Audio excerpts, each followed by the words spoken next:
अस्सलाम वालेकुम students. I hope आप सब खैरियत से होंगे। आज हम अपना डेटा स्ट्रक्चर एंड एल्गोरिथम का नेक्स्ट लेक्चर ऑनलाइन ले रहे हैं, क्योंकि आप लोगों को पता है कि कोरोना वायरस की वजह से क्लासेस फिज़िकली ऑफ हैं। तो अब हम जो है ऑनलाइन क्लासेस लेंगे। आज हमारा फर्स्ट लेक्चर है ऑनलाइन में। फिज़िकली हमने जो क्लासेस ली थी, वो जहाँ तक हमने कोर्स कवर किया था, उसके बाद हम हमारा जो कोर्स रहता है उसको हम कवर करेंगे। प्रीवियसली मैं थोड़ा सा आपको रिवाइज कर देता हूँ। हमने इंट्रोडक्शन किया था डेटा स्ट्रक्चर एल्गोरिथम का, और उसमें डिफरेंट टॉपिक्स देखे थे, और एट द एंड हमने वन डायमेंशनल एरे और उसके ऑपरेशंस किए थे। आज हम अपना नेक्स्ट जो हमारा टॉपिक है, लेक्चर है, टू डायमेंशनल एरे स्टार्ट कर रहे हैं। तो चलिए टाइम ज़ाया नहीं करते, इसको स्टार्ट करते हैं।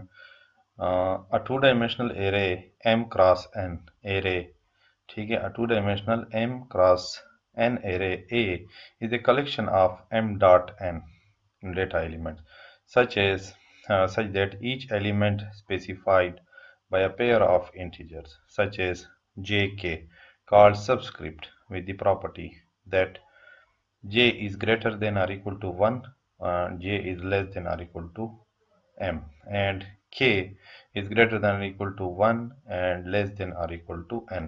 सिंपली आपको ये इंटीजर वैल्यूज नज़र आ रही होंगी, ये j और k हैं आपके, ठीक है। फर्स्ट हमेशा जो आपकी वैल्यू होती है ये j होती है, सेकंड वैल्यू k होती है, और ये हमेशा आप की जो j है ये हमारे रोज को डिफाइन करती हैं, और के जो है हमारे कॉलम्स को डिफाइन करती है। यहाँ पे भी इसी तरह है, m क्रॉस n का मतलब है रोज एंड कॉलम्स। m आपके पास नंबर ऑफ रोज होती हैं, n नंबर ऑफ कॉलम्स होते हैं। तो टू डायमेंशनल एरे में हमारे पास रोज एंड कॉलम्स का कॉन्सेप्ट आ जाता है, और वहाँ इसकी रिप्रेजेंटेशन कुछ इस तरह से की जाती है। The element of A with first subscript small j and second subscript small k will be denoted as, ठीक है। A of j comma k, आप इस तरह भी इसको डिनोट कर सकते हैं, ये अंदर के पार्ट को, ठीक है, A of j के। और आप इस तरह भी डिनोट कर सकते हैं, जो कि यहाँ पे ये किया भी गया हुआ है, ठीक है, j और k। Two dimensional array are called matrices. ये एक मैट्रिक्स है, आपने जिस तरह मैथ में पढ़ा होगा मैट्रिसेस, तो उसी की शक्ल है in mathematics and tables in business application. Hence, two-dimensional array are sometimes called matrix array. इसको matrix array भी कहा जाता है। There is a standard way of drawing a two-dimensional m cross n array A, where the element of A form a rectangular array। ठीक है जी, एक rectangular आपको नजर आ रहा होगा, एक रेक्टेंगल बना हुआ है, ठीक है, इस तरह की शक्ल बन जाती है m क्रॉस n की, with m rows and n columns. ठीक है जी, ये रेक्टेंगुलर शेप आपको नजर आ रही है, with m rows and n columns. यहाँ पे m रोज होती हैं, ये आपकी रोज है, रो 1 2 3, ठीक है, और n आपके कॉलम्स होते हैं, first column, second column, third column और फोर्थ कॉलम, ठीक है। तो यहाँ पे मैंने लिखा भी हुआ है, कॉलम है और ये रोज है। And where the element A of jk appear in row j and column k, ठीक है, इनसे मिल के बनता है, रोज और कॉलम से मिल के यहाँ पे ये बनता है। रोज में आपके पास जे की वैल्यू आ जाती है, ठीक है, और कॉलम में आपके पास के की वैल्यू आ जाती है। तो ये अब फॉर एग्जांपल फर्स्ट रो है, तो हमारे पास रो चूंकि जे से रिप्रेजेंट होंगे, तो फर्स्ट रो फर्स्ट 1 नंबर आ जाएगा, और ये कॉलम भी 1 है, ठीक है, ये पहला कॉलम है पूरा, तो फर्स्ट रो फर्स्ट कॉलम। इसी तरह फिर जब इस तरफ आएंगे, ये दूसरा कॉलम आते हैं, तो फर्स्ट रो है, ठीक है, ये 1 नजर आ रहा है आपको, और सेकंड कॉलम है, ठीक है, फिर फर्स्ट रो थर्ड कॉलम, फिर फर्स्ट रो फोर्थ कॉलम, ठीक है। इसी तरह नीचे आ जाए, सेकंड रो और फिर फर्स्ट कॉलम, फिर second row second column, second row third column, और इस तरह फोर्थ, और ये फिर आखिर में। ये टू डायमेंशनल एरे है, 3 ज़रब 4 एरे ए, ठीक है, यानी m cross n, 3 cross 4, 3 rows हैं, m for rows and second जो वैल्यू है वो कॉलम रिप्रेजेंट करती है। तो 3 रो हैं और 4 कॉलम है, ये 3 रो हैं और ये 4 कॉलम है, 1 2 3 4 और 1 2 3। यहाँ पे ये lower bound 1, lower bound 2, sorry upper bound 1, फिर लोअर बाउंड 2 और अपर बाउंड 2, ठीक है। तो ये एक रिप्रेजेंटेशन, सारी बात यहाँ पे लिखी हुई है कि a row is horizontal list of element, row हमारे पास हॉरिजॉन्टल लिस्ट में है और कॉलम जो है हमारे पास वर्टिकल लिस्ट है। फिगर ये दी हुई है, shows the case where A has 3 rows and 4 columns. एक एरे ए है हमारे पास, उसमें 3 रोज हैं एंड 4 कॉलम है, और ये एम्फसाइज करती हैं contain these element with the same first script and each column contain those element with the same subscript. ठीक है, तो ये सबस्क्रिप्ट है इनके, a of i 1 1, a of sorry 1 2, a of 1 3 और ए ऑफ 1 4, ये इसके सबस्क्रिप्ट है सर। तो ये इसकी रिप्रेजेंटेशन होती है, और ये एक एग्जांपल मैंने यहाँ पे डाली हुई है, राइट अप की हुई है। फॉर एग्जांपल यहाँ पे कोई वैल्यू है, तो ए ऑफ 1 1 में आपके पास 9 है, इस तरह 10 है, 11 है, 14 है, 12 है और 21 ये। ठीक है, तो ये वैल्यूज हैं आपकी। तो इस तरह रिप्रेजेंटेशन होती है। तो मज़ीद इंट्रो इसकी जो हम कुछ रिप्रेजेंटेशन है वो नीचे देख लेते हैं कि इसमें क्या है। रिप्रेजेंटेशन, और तो इंट्रोडक्शन हो गया, अब रिप्रेजेंटेशन है। Representation of 2 dimensional array in memory. Memory में इसकी रिप्रेजेंटेशन कैसे की जाती है वो तो नॉर्मली हमने समझ लिया कि 2 डायमेंशनल एरे क्या है। तो ये आपकी दो फॉर्म में रिप्रेजेंटेशन की जाती है। फर्स्ट वाले को कहते हैं कॉलम मेजर ऑर्डर, सेकंड वाला है रो मेजर ऑर्डर। डेटा को कॉलम वाइज सेव किया जाता है और एक ही वर्टिकल आपके पास सेल्स होते हैं, उसमें कॉलम वाइज सेव किया जाता है, और कॉलम की रिप्रेजेंटेशन कुछ यूं की जाती है। ठीक है, कैसे की जाती है? Let A be a 2 dimensional M cross N array. एक 2 डायमेंशनल एरे है हमारे पास ए, ये भी और ये भी। Although A is pictured as a rectangular array of element with m rows and n columns, the array will be represented in memory by a block of m dot n sequential memory location। ठीक है, वैसे तो normally हम उसको rectangle size में दिखा रहे थे, लेकिन मेमोरी में कुछ यूं सेव की जाती है, यूं ही आपके पास सीधी एक सिक्वेंशियल होती है, उसमें डेटा सेव किया जाता है m dot n से। Specifically, the programming languages will store the array A either column by column is what is called column major orders को कहा जाता है, या दूसरा है रो by rho. Row by rho या उसको सेव किया जाता है, या कॉलम बाई कॉलम सेव किया जाता है। We emphasize that particular representation used depend upon the programming language, not the user। और ये प्रोग्रामिंग लैंग्वेजेस जो भी आप यूज कर रहे हैं, जिससे आप प्रोग्राम लिख रहे हैं, वो इसको अरेंज करती हैं, ना कि हम खुद इसको अरेंज कर सकते हैं। Row major column major order में क्या है अब ये फर्स्ट आपकी, जैसे आपको नजर आ रहा है, मैंने पहले बताया था कि ये आपकी कॉलम अब रिप्रेजेंट होंगे पहले वाले। ठीक है सॉरी, ये कॉलम रिप्रेजेंट हो। ठीक है जी, तो ये कॉलम बाई कॉलम किया जाता है। अब इस एग्जांपल को आप देखें, ये एग्जांपल आपको बताएगी कि ये क्या किया गया है। यहाँ पे हम कॉलम पहले डाल रहे हैं, यूं डेटा हम मेमोरी में डालेंगे, फिर यूं डालेंगे, फिर यूं डालेंगे, यूं यूं कॉलम बनाएंगे। तो सबसे पहले क्या ये बता रो कॉलम मेजर ऑर्डर में क्या है? फर्स्ट रो, ठीक है, first column, first row, first column, ये वाला सेल बन जाएगा। दूसरे नंबर पे सेकंड रो फर्स्ट कॉलम, ये वाला सेल बन जाएगा, सेकंड रो फर्स्ट कॉलम। तीसरे नंबर पे थर्ड रो फर्स्ट कॉलम, फिर थर्ड रो फर्स्ट कॉलम। ये एक हमारा 3x4 वाला एरे में फर्स्ट कॉलम हमने बना लिया। ठीक है, फर्स्ट कॉलम 3x4 के एरे हम बना रहे हैं दो तरीकों से, एक कॉलम मेजर ऑर्डर से, कॉलम बाई कॉलम से, दूसरा फिर उसी को हम 3x4 एरे को हम रो मेजर ऑर्डर से बना रहे हैं। तो कॉलम मेजर ऑर्डर में हमने यूं पहले एक सेल कॉलम बनाया, अब दूसरा कॉलम बनाएंगे तो कॉलम 2 यूं लिखे जाएगा। अब ये तीन जो हैं ये कॉलम 2 के लोकेशन हैं। फॉर एग्जांपल अब हमने ये डालना है 1 2, तो 1 2 पहले टॉप पे, फर्स्ट रो सेकंड कॉलम, फिर second row second column, third row second column. ठीक है, ये यहाँ तक आ जाएगा ये आपका। फिर इस तरह नीचे वाला, उसके नीचे थर्ड कॉलम क्रिएट किया जाएगा ये, फिर फोर्थ कॉलम क्रिएट किया जाएगा। तो आपकी मेमोरी में ये इस तरह सेव होते हैं। अगर हम इसी 3x4 एरे को रो मेजर ऑर्डर से बनाएंगे तो कैसे बनाएंगे? अब यूं पहली रो डाली जाएगी सारी, फिर दूसरी रो डाली जाएगी। उस तरह तो हमने कॉलम बाई कॉलम किया था, यूं सीधा सीधा। ठीक है, कॉलम बाई कॉलम। अब हम सीधा सिक्वेंशली रो डालेंगे। अब देखें ना, यहाँ पे फर्स्ट रो है, उसके 4 लोकेशंस हैं, A11, A12, A13, A14। तो वो कुछ मेमोरी में ऐसे सेव होते हैं, A11 ठीक है, A12, A13, A14, ये यहां तक आ जाएगा, A11, A12, A13, A14। रो 2 क्रिएट की जाएगी अब 21 की, ये वाली A21, A22, A23, A24, ये सारा आ जाएगा, A21, A22, A23 और A24।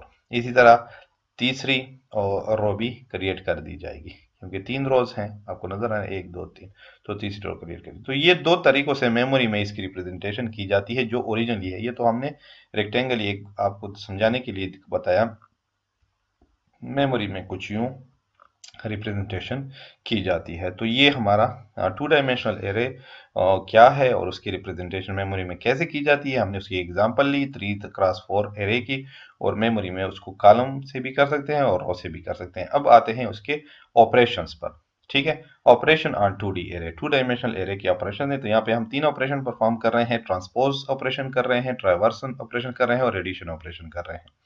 सबसे पहले है हमारे पास ट्रांसपोज ऑपरेशन। ट्रांसपोज ऑपरेशन क्या है? Transpose operation is used to convert array from row to column major order and column to row major order. जैसे अभी हमने ऊपर पढ़ा कि हम कभी रो मेजर ऑर्डर में डेटा को सेव कर रहे होते हैं, कभी कॉलम मेजर ऑर्डर में उसको सेव कर रहे होते हैं। तो ट्रांसपोज ये एक एल्गोरिथम है जो कि रो से कॉलम में कन्वर्ट करता है आपकी एरे को, और कॉलम से रो में आपकी डेटा को कन्वर्ट कर देता है। हेयर एल्गोरिथम उसका देखते हैं। Here A is a 2D array with m rows, ठीक है, and n columns, m cross n की बात की जा रही है जिसे हमने पहले देखा। तो चलिए इसके कुछ स्टेप्स देखते हैं, उसके बाद उसकी वर्किंग देखते हैं। हम यहाँ पे 2 लूप लगाएंगे। एक आउटर लूप लगा रहे हैं, repeat for j is equal to 1 to m। m हमारे पास नंबर ऑफ रोज हैं, एक से चले और जितनी रोज हैं वहां तक चले। दूसरे इनर लूप लगा रहे हैं, वो है k चले 1 से n तक, नंबर ऑफ कॉलम जितने भी होंगे। तो हम फिर एग्जांपल जब करेंगे तो उसके मुताबिक m की वैल्यू और n की वैल्यू देखेंगे। यहाँ पे मैंने 2 और 4 लिखी है, तो इसका मतलब मैंने 2 क्रॉस 4 की एक एरे ली हुई है। 2 रोज हैं उसमें, m2 है, और कॉलम जो है हमारे पास 4 हैं, तो 2 क्रॉस 4 की मैंने ली हुई है। तो m की वैल्यू 2 और n की फिर एग्जांपल हम देखेंगे। उसके बाद सेट कर दो b, एक दूसरी एरे को जिसको हम ट्रांसपोज करेंगे, जो हमने ली हुई है ए, एरे ए, उसको हम ट्रांसपोज कर रहे हैं एरे बी में, ठीक है।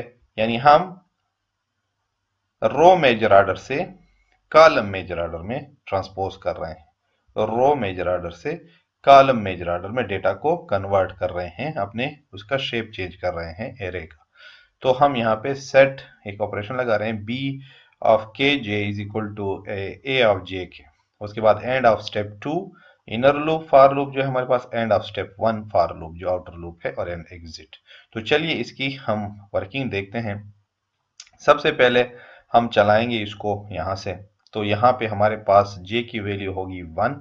हम पहले ये कंप्लीट होगी, ये ध्यान में रखें, जब भी प्रोग्राम चलता है तो इनर लूप पहले कंप्लीट होती है, उसके बाद ये आउटर लूप पे जाता है जब ये कंप्लीट हो जाती है।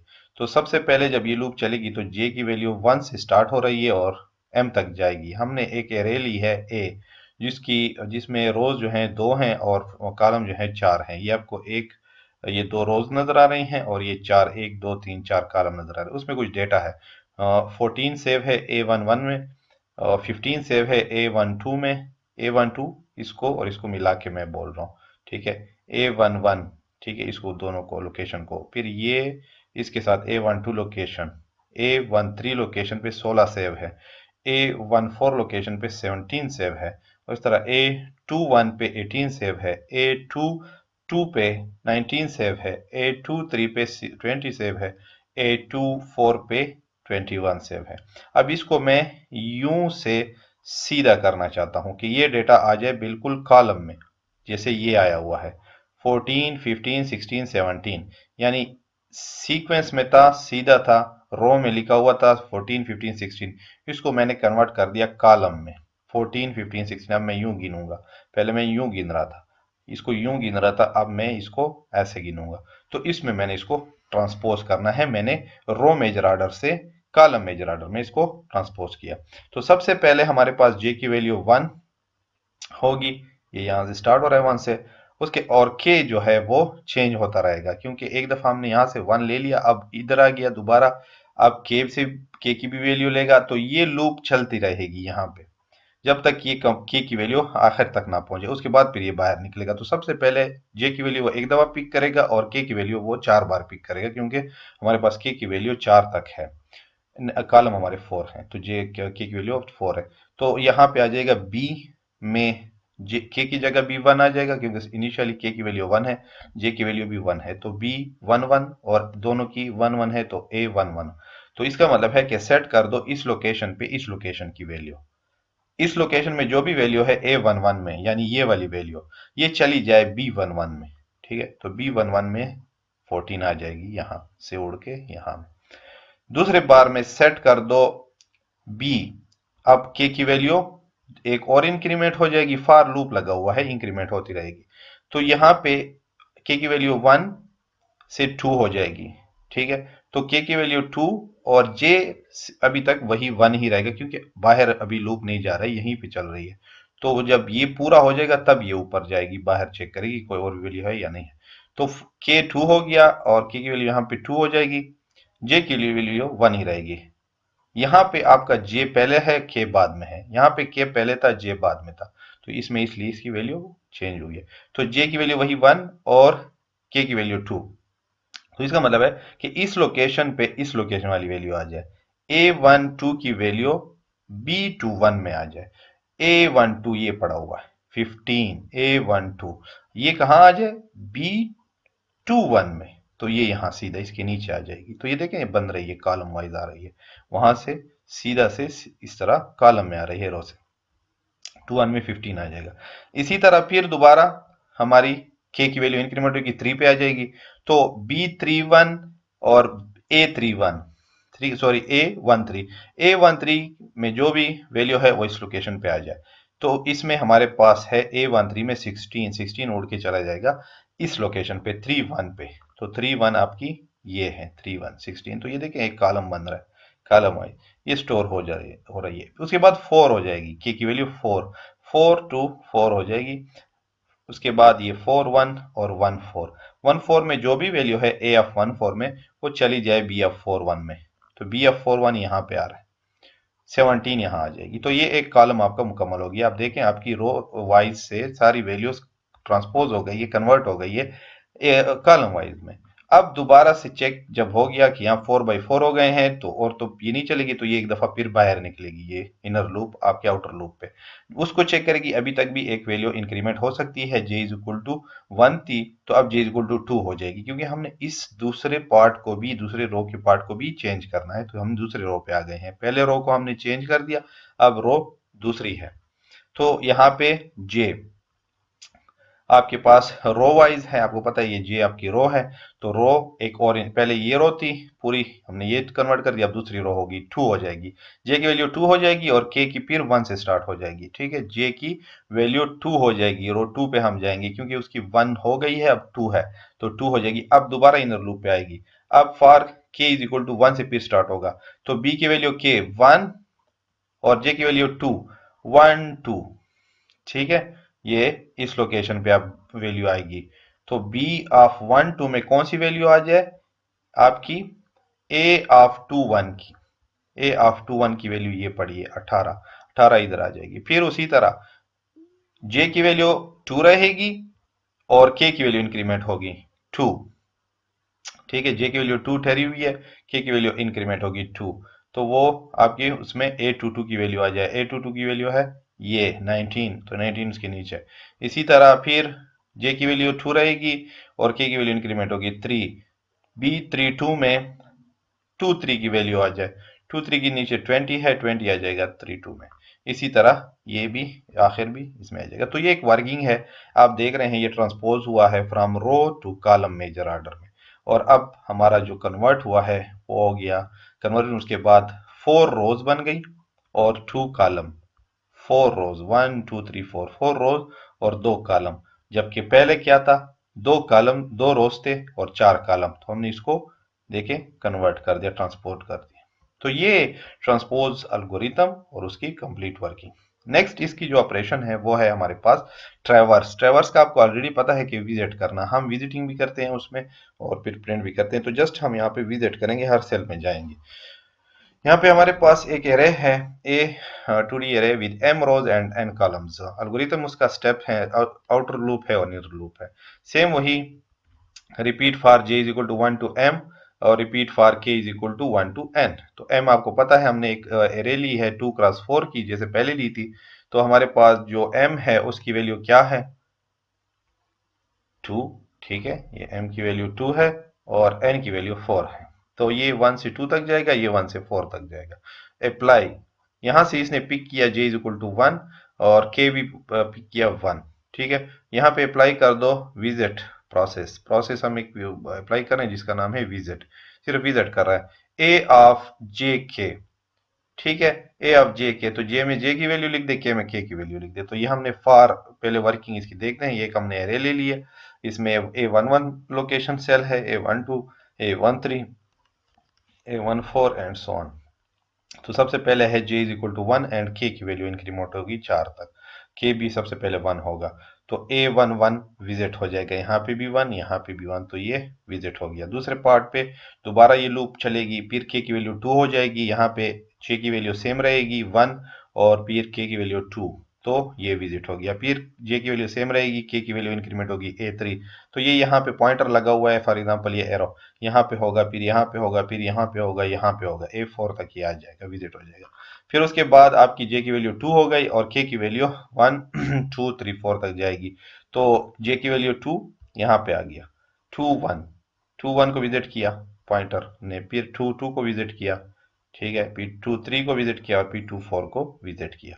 तो ये आपका ट्रेवर्स मैंने ऑलरेडी भी किया हुआ है आपको। उसके बाद एंड हो जाएगी लूप, क्योंकि ये वैल्यू कंप्लीट हो जाएगी 2 तक, ये भी कंप्लीट ये हो जाएगी, आउटर भी कंप्लीट हो गया। तो ये आपकी दोनों लूप्स खत्म हो जाएंगी और एग्जिट हो जाएगा। थर्ड जो इसका ऑपरेशन है वो है हमारे पास एडिशन ऑपरेशन। एडिशन ऑपरेशन में क्या है, हमने दो जो हमारे पास एरे हैं उनको उनकी वैल्यूज जो उनके अंदर है एलिमेंट्स, उनको ऐड करना सीखना है कि कैसे। ठीक है जी, तो हम ये सीखेंगे कि इन दो एरे में जो वैल्यूज हैं, ये जो एलिमेंट्स हैं इनके, इनको हमने ऐड करके एक नई एरे बनानी है और उसमें पुट करना है। This algorithm add the elements of two arrays. ठीक है, here A is a 2D array with m rows and n column. एक एरे ए है जिसके m रोज हैं, ठीक है, और n कॉलम्स हैं। And B is a 2D array with x rows and y column. एक दूसरी एरे ली B और उसके हमने दो वेरिएबल रख दिए x और y। x आपके रोज बता रहे हैं और y जो है आपके कॉलम बता रहे हैं। ये जरूरी है क्योंकि यहाँ पे एक स्टेप में हमने इसको यूज करना है इस बात को। सबसे पहले हम चेक करेंगे कि क्या एडिशन उस वक्त सिर्फ पॉसिबल है कि दोनों रोज के कॉलम्स और रोज बराबर हों। दोनों रोज के कॉलम और रोज बराबर हों तभी हम इसकी एडिशन कर सकते हैं, इसलिए हमने ये चीज लिखी।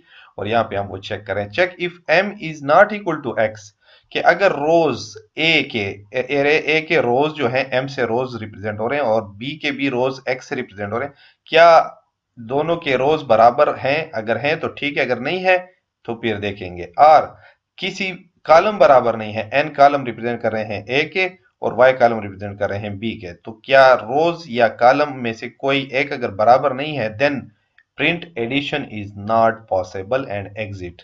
तो फिर एडिशन नहीं हो सकती और एग्जिट कर दो। अगर रोज और कॉलम्स आपस में बराबर नहीं है दोनों के, दोनों एरे के, तो फिर प्रिंट कर दो एडिशन इज नॉट पॉसिबल और एग्जिट कर दो। एल्स अदरवाइज, एल्स या अदरवाइज फिर हम नीचे आएंगे। अगर ऐसा है तो फिर कर सकते हैं हम, जैसे फॉर एग्जांपल एग्जांपल लिए तो उसका रिजल्ट हम ला सकते हैं क्योंकि ये बराबर है। रिपीट कर दो, आउटर लूप लगा रहे हैं j टू m, रिपीट कर दो फॉर k 1 टू n। दो लूप हमने फिर दोबारा लगा दिए, outer loop inner loop. Set कर दो, अब नई एक हम एरे बनाएंगे जिसमें ये वैल्यूज ऐड होती रहेंगी। c jk is equal to a of jk plus b of jk। तो सबसे पहले उसी तरह आप j की वैल्यू लें। ठीक है, हम यहाँ पे मैंने वर्किंग डाली हुई है। ये वर्किंग है for j is equal to 1 and k is equal to 1 2। क्यों? क्योंकि आपकी जो रो हैं वो 2 हैं और कॉलम भी 2 हैं। ठीक है। तो जे तो आउटर में लगी हुई है, तो वन टाइम वो भी आपकी 2 बार चलेगी और ये भी आपकी 2 बार चलेगी, तो के पहले चलती रहेगी, इसलिए यहाँ पे पहले for J is equal to 1 लिया और के अप टू 2 जाएगी। 2 कॉलम है, 2 रो है। तो सेव यहाँ पे हो रहा है, जैसे आपको नजर आ रहा है इसमें सेव हो रहा है। तो सी ऑफ जे के, सी ऑफ 1 1, एक नई सेल क्रिएट हुआ सी ऑफ 1 1 का, उसमें वैल्यू आ जाए A11 प्लस B11, ये दोनों जमा हो जाए इनमें जो वैल्यू है इस लोकेशन पे, और वो सेव हो जाए इस लोकेशन पे। तो इसमें भी आपको पता है 2 पड़ा हुआ है, इसमें भी 2 पड़ा हुआ है, तो ये 2 जमा 2 हो जाएगा 4, और ये 4 यहां सेव हो जाएगा इस लोकेशन। ठीक है जी। सेकेंड टाइम फिर दोबारा जे की वैल्यू वही रहेगी एक, ठीक है, और के की वैल्यू इंक्रीमेंट होगी, 1 2 बन गया। अब इस सेल में आ गया 1 2 में C12 में क्या आ जाए, A12 प्लस B12 ऐड होके उसमें आ जाए। तो A12 और B12 इसमें 3 है और इसमें 4 है, 4 प्लस 3 7, 7 उड़ के चला जाएगा इस लोकेशन पे। इसी तरह फिर दूसरी बार ये तो पूरा हो गया, ये तो ऊपर वाले सेल ऐड हो गए हैं। अब नीचे वाले सेल ऐड करने हैं, तो दूसरी बार चलेगी जे इज इक्वल टू 2, दूसरे रो पे आ जाएगी बात। जे रो को रिप्रेजेंट करती है, के कॉलम को। तो अब 1 2 तक जाएगी बात। उसी तरह जे आपकी 2 है, कॉलम 1 पे ये वैल्यू आ जाए तो आपकी 11 सेव हो जाएगी। और इस तरह फिर दोबारा जो लास्ट हमारा कॉलम है C22, वो यानी ये वाला लास्ट वाला, इस पे वैल्यू आ जाए A22 की और B22 की। तो A22 प्लस B22 में 5 और 3 पड़ा है, यहाँ 5 है यहाँ 3 है, तो ये वैल्यू इसमें सेव हो जाएगी 8।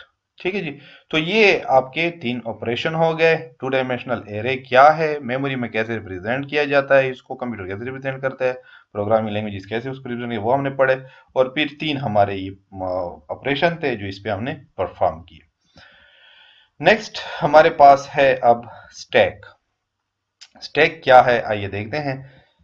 Stack in computer memory.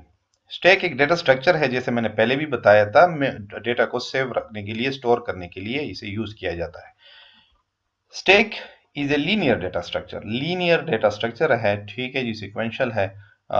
Location use to store data in a computer memory, और कंप्यूटर मेमोरी में डेटा को स्टोर करने के लिए इसको यूज किया जाता है। Data within a stack must always of the same type, और इसमें जो भी डेटा आप सेव करेंगे उसका टाइप सेम हो, जैसे एरे में था सेम डेटा टाइप। अगर आप न्यूमेरिक वैल्यू सेव कर रहे हैं तो सारे न्यूमेरिक होने चाहिए, कोई करेक्टर सेव कर रहे हैं तो करेक्टर होने चाहिए, फ्लोट सेव कर रहे हैं तो फ्लोट होने चाहिए। तो ये इसमें आप ख्याल रखेंगे डेटा टाइप की। Items in a stack are inserted और removed in a linear order, ठीक है, and not in any random sequence, which means that items may be added or removed only at one direction, on one end। ये फिर हम example में समझेंगे कि आप सिर्फ स्टैक से एक ही तरफ से डेटा इंसर्ट कर सकते हैं और रिमूव कर सकते हैं, उसके डबल एंडेड नहीं है, ठीक है, डबल एंडेड दूसरी तरफ से नहीं है, वन वे है, एक से ही इंटर करना है और उसी साइड से निकालना है। फॉर एग्जांपल आप अगर किसी बुक्स को देखें कि आपने बुक्स रखी हैं, तो एक किसी बॉक्स में, किसी एक बॉक्स में बुक्स रख रहे हैं, तो जब आप बुक्स इंसर्ट करते हैं तब भी उसी वे से जाते हैं और रखते जाते हैं, और जब रिमूव करते हैं तो उसी ऊपर ऊपर से जहां से इंसर्ट किए हैं उसी तरफ से निकालते हैं, किसी दूसरी वे से नहीं निकालते। ठीक है जी। तो ये एक एग्जांपल है। The data item in a stack are stored and accessed in a specific way, एक स्पेसिफिक वे में स्टोर और एक्सेस किए जाते हैं। In this case a technique called LIFO, last in first out, जो लास्ट में इंटर होगा उसे फर्स्ट रिमूव करेंगे। यानी जैसे एक दूसरे के ऊपर किताबें रख रहे हैं, तो आपने जब आखिरी किताब तक पहुंचना है तो पहले जो ऊपर ऊपर किताब जो लास्ट में रखी थी उसको हटाएंगे, फिर दूसरे पे जाएंगे, फिर तीसरे पे जाएंगे, इस तरह जाएंगे। LIFO dictates that data inserted or stored last in stack must be first removed, ठीक है, जो लास्ट में इंसर्ट होगा फर्स्ट रिमूव करेंगे। In stack terminology insertion operation is called push, और जब हम इंसर्ट करते हैं तो उसको हम पुश ऑपरेशन कहते हैं, और जब हम रिमूव करते हैं तो उसको पॉप ऑपरेशन कहते हैं। ये फिर हम इसके एल्गोरिथम पढ़ेंगे तो उसमें आप समझ जाएंगे। Stack representation, the following diagram represent a stack and its operation. ये एक रिप्रेजेंटेशन है कि स्टैक किस तरह होता है, मेमोरी में कैसे रिप्रेजेंट किया जाता है। Suppose the following 6 element are pushed in order onto an empty stack. Push means insert करना और pop means remove करना। ये कुछ वैल्यूज हैं a b b b c c c d d d और e e और f f। तो ये कुछ वैल्यूज हैं, ये स्टैक में डाली गई हैं। shows three ways of picture such as stack. For notational convenience we will frequently designate the stack by writing। ठीक है, तो ये अब स्टैक में ये वैल्यू आ रही हैं। स्टैक है, उसमें जो पहली वैल्यू है वो ए है, दूसरे नंबर पे बी आएगा, सी डी ई और एफ आएगा। तो उसकी जो रिप्रेजेंटेशन कुछ यूं की जा रही है। ठीक है जी, ये एक ओपन, एक समझे कि एक पोर्शन है, एक जग है। ठीक है, उसमें आप कुछ रख रहे हैं या कोई बॉक्स है। ठीक है, जो इस तरफ बंद है पूरा। अब उसमें कुछ किताबें आप रख दें, तो पहली किताब जब रखेंगे तो वो नीचे नीचे आ जाएगी, ए, उसके ऊपर बी किताब आ जाएगी, उसके बाद सी आ जाएगी, उसके ऊपर डी आ गई, उसके ऊपर थ्री ई आ गई और एफ आ गया। अब जब आप इसको रिमूव करेंगे, ठीक है, तो किस तरह रिमूव करेंगे? इसको लास्ट में डाला था और इसी को पहले हटाएंगे। तो यही सारा कॉन्सेप्ट है, लास्ट इन फर्स्ट आउट। इस तक पहुंचने के लिए आपने ये ऊपर जितनी भी किताबें इनको हटाना होगा, फिर आप ए पे पहुंचेंगे। ठीक है, अगर इवन आपने ई पे आना है तो आपने पहले ई एफ को रिमूव करना होगा, फिर ई पे आएंगे। तो यही एक रास्ता है इन करने का भी और आउट करने का भी। एक ही रास्ता है इनका, एक ही रास्ता है आउट का। तो यही सारा कॉन्सेप्ट है जो यहाँ पे लिखा हुआ है। और ये उसकी पिक्टोरियल व्यू है कि पुश करने के वक्त, पुश मींस इंसर्ट करना। डेटा आपने इंसर्ट किया, ये नीचे नीचे, फिर उसके ऊपर, फिर उसके ऊपर, उसके ऊपर, उसके ऊपर। अब जब रिमूव करेंगे तो पहले पहले इसी को ही रिमूव करेंगे, पॉप करेंगे, उसको कहते हैं पॉप। पुश इंसर्शन के लिए है, पॉप रिमूवल के लिए है। तो रिमूव करने के लिए भी आपने इसी रास्ते से पहले ऊपर वाले को उठाना होगा, फिर ठीक है, उसके बाद इसको, फिर इसको, फिर इसको। तो यूं कुछ इसका रिप्रेजेंटेशन की जाती है। यहाँ पे एक टर्मिनोलॉजी यूज की जाती है, टॉप, क्योंकि यही ऊपर ऊपर पड़ा है तो इसको टॉप कहते हैं। और ये एक पॉइंटर लगा होता है जो मूव करना, जैसे हम मैंने लेबल का बताया था, अपर बाउंड लोअर बाउंड का लेबल, तो ये वो लेबल है, टॉप का लेबल है जो पॉइंटर है जो मूव करता है। जब ये रिमूव हो जाएगा तो ये टॉप को यहाँ ले आएंगे, फिर इसको रिमूव कर दिया जाएगा, फिर टॉप यहाँ आ जाएगा, फिर इसको रिमूव कर दिया टॉप यहाँ आ जाएगा, और इस तरह फिर सारा और आखिर में एम्प्टी हो जाएगा। इसी तरह अगर हम इसको सिक्वेंशियल वे में अरेंज करते हैं, इस तरह फर्स्ट लोकेशन आइटम पे, second location, third location, fourth, fifth और सिक्स, तो यूं कुछ होगा, पहले ए है, फिर बी है, फिर सी है, डी है, ई और एफ। तो चूंकि यहाँ पे इसकी टॉप पोजीशन है एफ की, तो आपका टॉप 6 पे ही टेर रहेगा। अगर आप यूं भी अरेंज करते हैं तब भी पहले ये निकलेगा, फिर ये निकलेगा, फिर ये निकलेगा, और अगर यूं अरेंज होती है तो ये इस तरह कुछ नजर आएगा। तो ये हमारे पास स्टैक है, स्टैक का कॉन्सेप्ट। अब स्टैक की जो हम ऑपरेशन परफॉर्म करेंगे, ये उसकी रिप्रेजेंटेशन थी। मेमोरी में ऊपर उसकी डेफिनेशन थी, फिर रिप्रेजेंटेशन थी। मेमोरी में कुछ यूं रिप्रेजेंट किया जाता है, first last in first out की कॉन्सेप्ट से, और एक पॉइंटर उसके साथ लगा होता है टॉप के नाम से। At all times we maintain a pointer to the last push data, ठीक है, on the stack. All time हम एक पॉइंटर मेंटेन रखते हैं लास्ट डेटा आइटम पे जो आखिर में आया होता है। As this pointer always represent the top of the stack, hence name top। क्योंकि इसको टॉप, ये आखिरी जो ऊपर ऊपर पड़ा होता है, इसको टॉप ही कहेंगे, तो इसलिए इसको टॉप का नाम दिया गया है। The top pointer provide top value of the stack. Top value पे, जो टॉप पे स्टैक की वैल्यू है, उसको रिप्रेजेंट कर रहा होता है। A stack can be implemented by means of array and linked list। चूंकि हमने array पढ़ी हुई है तो हम array में इसको implement करेंगे, linked list हमने पढ़ी नहीं है तो इसलिए आपको समझ नहीं आएगी। Here we are going to implement stack using arrays। तो हम array में ही इसको implement करके इसका ऑपरेशन परफॉर्म करेंगे। बेसिक ऑपरेशन है, सबसे पहले हमने पुश ऑपरेशन और उसके steps. The process of putting a new data element onto stack is known as push operation। Push operation involves a series of steps। Push operation क्या है कि जब आप न्यू डेटा स्टैक में डालेंगे खाली जगहों पे, जैसे फॉर एग्जांपल ये अब खाली जगह हैं, इसमें से यहाँ पे डेटा डालेंगे तो इसको पुश ऑपरेशन कहते हैं। उसके लिए कुछ स्टेप्स हैं। Check if the stack is full. अगर स्टैक फुल है, जैसे हम एरे को चेक करते थे कि स्टैक फुल तो नहीं, एरे फुल तो नहीं है, कि अगर फुल है तो उसमें तो डेटा आ ही नहीं सकता इंसर्शन जैसे हम करते, तो यहाँ पे हम इंसर्शन कर रहे हैं पुश ऑपरेशन के जरिए। तो वो सबसे पहले चेक करेंगे कि हमारा स्टैक फुल तो नहीं है। उसके बाद if the stack is full produce an error and exist. अगर फुल है तो एक एरर मैसेज आ जाएगा और एग्जिट हो जाएगा।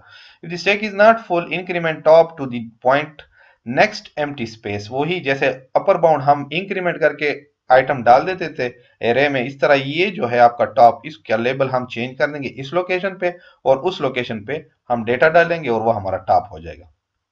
Add data element to the stack location where top is pointing, return success, और फिर सक्सेस का मैसेज आ जाएगा। तो हम ये कर रहे हैं, जैसे ये अब खाली जगह है, उसमें हमने ई डालना है, तो ये अब हमारा टॉप हो जाएगा। पहले टॉप हमारा डी था, ठीक है। तो अब जब जैसे हमने इसमें डेटा डाला ई, तो वो अब हमारा टॉप दूसरे नंबर पे स्टैक में यहाँ ईस पे आ जाएगा, A B C D E, ठीक है। तो यूं हमने कुछ एक करना है। तो अब हम एरे के जरिए एल्गोरिथम समझेंगे, और कौन सा एल्गोरिथम पुश के लिए यूज किया जाता है एग्जाम्पल के जरिए समझेंगे। तो ये एक एरे है, हमने ली हुई है, ठीक है। सीक्वेंशियल लीनियर एरे है हमारे पास, और उसमें हमने कुछ डेटा रखा हुआ है, X X X, Y Y Y, Z Z Z, और हमारी ये टॉप वैल्यू है, ठीक है। और आइटम नंबर 3 ये पॉइंटर है, ठीक है, लोकेशन 3, ये हमारे पास अपर बाउंड समझ लें इसको, ये टॉप पे ठहरा हुआ है 3 वैल्यू, ये आइटम। और ये सारे हमारे पास लोकेशंस हैं, 4th 5th 6th 7th 8th, maximum 8 cell है, मैक्सिमम स्टेक जो है हमारे 8 सेल हैं। तो ये अपर बाउंड है, ये सॉरी, ये मैक्सिमम वैल्यू है जो हमारी एरे की है, ये उसमें अपर बाउंड है, ठीक है। टॉप हमारा समझिए ये अपर बाउंड है, और ये मैक्सिमम साइज है जो हम एल्गोरिथम पढ़ते थे पहले भी। तो ये आ जाएगी, कुछ वैल्यूज हमने नोट करनी है, ये इसमें आपने यहाँ लिखी हुई है सारी, कि स्टेक में be represented in the computer in various ways, usually by means of one-way list or a linear array। तो हमने linear array ले लिए, unless otherwise stated or implied। Each of our stack will be maintained by a linear array। तो stack a pointer variable top, एक stake होगा, उसके बाद pointer variable top वो यूज किया जाएगा, which contain the location of the top element, location of the top element, ये element है उसका लोकेशन है 3। And a variable max stack, एक वेरिएबल लेते हैं max stack which gives the maximum number of element that can be held by the stack। तो maximum number पे हम कितने लगा सकते हैं, इनमें डाल सकते हैं 8। the condition top is equal to 0 or top is equal to null will indicate the stack is empty। अगर top यहाँ पे 0 है या null लिखा हुआ है, तो जैसे में रे खाली होती है null होती है, इस तरह ये भी null होगा। ये नीचे एक फिगर दिया गया है, picture such an array representation of stack, ठीक है। हमने इसको हॉरिजॉन्टली इसको रिप्रेजेंट किया हुआ है, जिसमें टॉप की वैल्यू 3 है, स्टैक है 3 element, X X X, Y Y Y and Z Z Z, and maximum इसमें 8 आ सकते हैं। So there is room for 5 more item in this stack. तो इसमें जगह है, तो हम इसमें पुश ऑपरेशन कर सकते हैं। तो यहाँ पे हम पुश ऑपरेशन करेंगे इंसर्शन के लिए, और डिलीशन ऑपरेशन के लिए हम पॉप ऑपरेशन करेंगे, वो बात यहाँ लिखी हुई है। तो एल्गोरिथम समझते हैं, छोटा सा एल्गोरिथम है, तो इसको देखते हैं पुश के लिए हम कैसे एल्गोरिथम अप्लाई करेंगे। फॉर एग्जांपल ये हमारे पास एक स्टेक है, इसमें जगह है, इस पॉइंट पे हमने कोई डेटा डालना है, तो पहले एल्गोरिथम, उसके बाद इसको एग्जांपल। आपके पास पुश ऑपरेशन है, उसमें आपने कुछ वेरिएबल नाम यूज किए हैं, स्टैक यूज किया है, टॉप यूज करेंगे हम एल्गोरिथम में, मैक्स एसटीके भी यूज करेंगे, और आइटम यूज करेंगे। This procedure pushes an item onto a stack। pushes mean insert an item, item डालेगा, कोई भी आइटम हो सकता है, कोई भी वैल्यू हो सकती है। सबसे पहले स्टेप, जैसे ऊपर हमने पढ़ा, स्टैक ऑलरेडी फिल्ड, स्टैक भरा हुआ तो नहीं है। If top is equal to maximum STK, अगर टॉप की वैल्यू, ये वैल्यू 8 है और मैक्सिमम के बराबर है, क्योंकि मैक्सिमम की साइज भी 8 है और टॉप की वैल्यू भी 8 है, तो इसका मतलब इसमें तो कोई जगह ही नहीं है। तो क्या कर दो, प्रिंट कर दो ओवरफ्लो एंड रिटर्न खत्म कर दो। अदरवाइज सेट टॉप, टॉप की वैल्यू को इंक्रीमेंट कर दो एक पॉइंट आगे, टॉप इंक्रीमेंट हो जाएगा, टॉप यहाँ 4 आ जाएगा, और फिर इस स्टैक ऑफ टॉप, यानी स्टैक और उसके बाद टॉप लोकेशन 4, S4, स्टैक 4 पे वैल्यू पुट कर दो, आइटम पुट कर दो, जो भी आइटम हो, insert item in a new top position और रिटर्न कर दो। सेम एग्जांपल यहाँ पे दी हुई है। सिंस टॉप की वैल्यू इस वक्त 3 पे ठहरी हुई है, आपको नजर आ रहा है, तो control is transfer to step 2, step 2 पे आ जाएगा। हाँ, क्योंकि ये वाली बात आपकी रॉन्ग साबित हो गई है, क्योंकि हमारे स्टेक फुल नहीं है, जगह है अभी स्टेक में। तो top is equal to 3 + 1 is equal to 4, increment हुआ, top is equal to 3 + 1 4, increment हो गया। स्टैक ऑफ टॉप यानी स्टैक ऑफ 4, आपका जो टॉप की पॉइंटर है वो यहाँ आ गया, और यहाँ पे क्या हो गया, आपकी जो आइटम है वो इसमें डाल दो, आइटम मेरा www है, तो www यहाँ आ जाएगा और रिटर्न, ठीक है। So note that ww is now the top element in the stack, और आपकी स्टैक पे यहाँ पे वैल्यू आ जाएगी। नेक्स्ट हमारे पास है पॉप ऑपरेशन। पॉप यूज किया जाता है डिलीशन के लिए, ठीक है, पुश इंसर्शन के लिए, यही दो ऑपरेशन की जाती हैं स्टैक पे। पॉप ऑपरेशन क्या कर रहा है, accessing the content while removing it from the stack, ठीक है, is known as pop operation. Accessing the content यानी हम रिमूविंग ऐसे करते हैं कि हम उसको एक्सेस करते हैं, यानी हमने एक जगह किताब रखी, ये किताबें रखी थी, मुझे इस किताब की जरूरत पड़ी तो मैं इसको उठा लेता हूँ, किसी वैल्यू के जरिए इसको असाइन कर देता हूँ, किसी जगह किसी चीज को, किसी वेरिएबल को असाइन कर देता हूँ, तो इसको रिमूविंग कहा जाता है। बेसिकली डिलीशन नहीं की जाती, उसे यूजेज के लिए मेमोरी से उठा लिया जाता है। जैसे रैम में कोई फाइल पड़ी है तो उसको प्रोसेसर सीपीयू एक्सेस करता है, हटाने का मतलब है कि वहां पे उसने एक्सेस कर ली, यूज कर ली, तो वो उधर से हट जाएगी और यूज में आ जाएगी, तो इसको रिमूविंग की कहा जाता है, डिलीशन नहीं होती। Is known as pop operation. In an array implementation of pop operation, the data element is not actually removed. Actually वो remove नहीं होती. Instead, top is decremented to a lower position in the stack to point the next value. हम top को decrement कर देते हैं, वो value उठा लेते हैं किसी और को, कि कहीं पे assign कर देते हैं। तो यहाँ पे top जैसे e पे था, b की जरूरत हो गई है तो वो चला जाएगा यूज होने के लिए, और यहाँ पे ये decrement हुई, तो इसको हम pop operation कहते हैं। Check if the stack is empty, सबसे पहले चेक किया जाए कोई वैल्यू है भी या नहीं उठाने के लिए, तो हम उसको पहले चेक करते हैं। If the stack is empty, procedure produce error and exit. If the stack is not empty, access the data element at which top is pointing, access कर दो उसको एक्सेस करते हैं जहां पे टॉप टेरा हुआ है, अब इसको ई पे टेरा, इसको एक्सेस करो। Decrease the value of top by 1, इसको डिक्रीज कर दो, यानी इसके मतलब ये उड़ गई है, और रिटर्न एक्सेस सक्सेस। तो यही चीज यहाँ पे की गई है, सेम वही जो आपके पास एरे थी वो ली गई है, उसी पे हमने पॉप ऑपरेशन किया है, तो वो आप ऊपर वही समझ लें, वही चीजें हैं। और सिर्फ हम या इसका एल्गोरिथम देख लें, डायरेक्ट पॉप ऑपरेशन है। स्टैक एक यूज होगा, वो स्टॉप होगा और आइटम होगा। तो this procedure delete the top element of stack and assign it to the variable item. Delete उधर से कर देगा और किसी वेरिएबल को असाइन कर देगा आइटम, जो इसमें सेव होगा। Stack has an item to be removed, क्या स्टैक में कोई आइटम है भी रिमूव करने के लिए, इसमें ये वैल्यू है भी या नहीं। If top is equal to 0 then print underflow and return, अगर कुछ नहीं है तो अंडरफ्लो प्रिंट कर दो। सेट आइटम अगर है तो जो टॉप पे है इस वक्त, टॉप स्टैक का टॉप है ये वाला 3 पे जो एलिमेंट है वो दे दो किसको, इस आइटम को दे दो, ये कोई वेरिएबल है, इसको दे देगा assign top element to item.